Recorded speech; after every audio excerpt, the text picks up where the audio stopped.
నమస్తే అండి. నేనైతే కిరాణా షాప్ పెట్టుకున్నానండి. నేనైతే ఈ బిజినెస్ని 10,000 రూపాయలతో స్టార్ట్ చేశాను. ఇవన్నీ చిన్నపిల్లలు తినే స్నాక్స్ అండి. 5 రూపాయల ప్యాకెట్లు ఇవన్నీ. ఇవైతే ఇక్కడ బాగా వెళ్తున్నాయి. ఏరియాని బట్టి ఏదైతే వెళ్తుందో అది చూసుకోవాలండి. ఆవురొడియాలు, పచ్చళ్ళు, చిన్నపిల్లల బాల్స్, మజ్జిగరపకాయలు, చెకోడీలు మొత్తం ఇవన్నీ పెట్టాను. ఇవి ఇంకా పెట్టాలండి. అయితే రోజు రోజుకి కొద్దిగా కలుపుతున్నాను అన్నీ కూడా. ఎండి చేపలు ఎండలు కూడా బాగానే వెళ్తున్నాయండి ఇక్కడ. ఇవైతే ఫాస్ట్గా వెళ్తున్నాయి. అంటే మన ఏరియాకి ఏ వెళ్తున్నాయో చూసుకోవాలి. వాళ్ళు ఏదైతే అడుగుతున్నారో అవి అయితే కాయగూరలు కూడా ఎక్కువగా అడుగుతున్నారండి.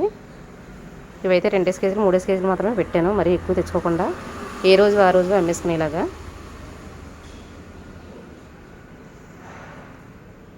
సొత్తులు, ఆవు పాల ప్యాకెట్లు, కొబ్బరికాయలు, గుడ్లు, ఇవన్నీ షాంపూ ప్యాకెట్లు ఇవన్నీనండి. ఇక్కడ అంతా చిల్లర బేరమే. పెద్ద పెద్ద ఐటమ్స్ తీసుకుని ఏమీ ఉండవు. అంతా చిల్లరైంది మొత్తం.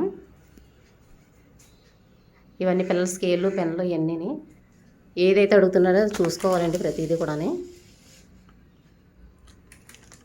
అన్నీ చిన్న చిన్న ఐటమ్స్ అండి. పెద్ద పెద్ద ఏమైతే వెళ్ళవు. అంతా ఎక్కువ చిల్లర బేరం ఎక్కువండి. డ్రింకులు, వాటర్ ప్యాకెట్లు, ఇవన్నీ మసాలా అట్లండి. ఇవి 5 రూపాయల అట్లు. ఇవి కూడా బాగానే వెళ్తున్నాయి ఇక్కడ. మనం పొట్లాలు కట్టి పని లేకుండా ఈ ప్యాకెట్లు ఇచ్చేసుకుంటే సరిపోద్ది. ఇప్పుడు అంతా ప్యాకింగే ఎక్కువండి. నేను ముందు పెట్టిన వీడియోలో కొంచెం చిన్న షాపు అలా రోజు రోజుకి కొద్దిగా పెంచుకుంటానండి. 3 వారాలు అయితే అయింది నేను ఈ షాప్ పెట్టి. ఇప్పటికైతే ఇంతవరకు చేశాను.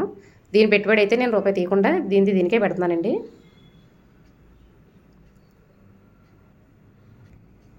ఎండి చేపలు కట్టి ఇలా పొట్టాలు కట్టేసి ఉంచేసాను. ఎవరైనా అడిగితే ఫాస్ట్గా ఇచ్చేసేలాగా. ఇవైతే బాగానే సేల్ అవుతున్నాయి మాకు. పెరుగు ప్యాకెట్లు, పాలు, ఇవన్నీ ఫాస్ట్గానే అవుతున్నాయండి. ఇవన్నీ ఒకసారి మనం ఎక్కువ పెట్టుబడి పెట్టకూడదు. చూసుకోవాలండి రోజుకి ఎన్ని వెళ్తున్నాయి చూసుకొని.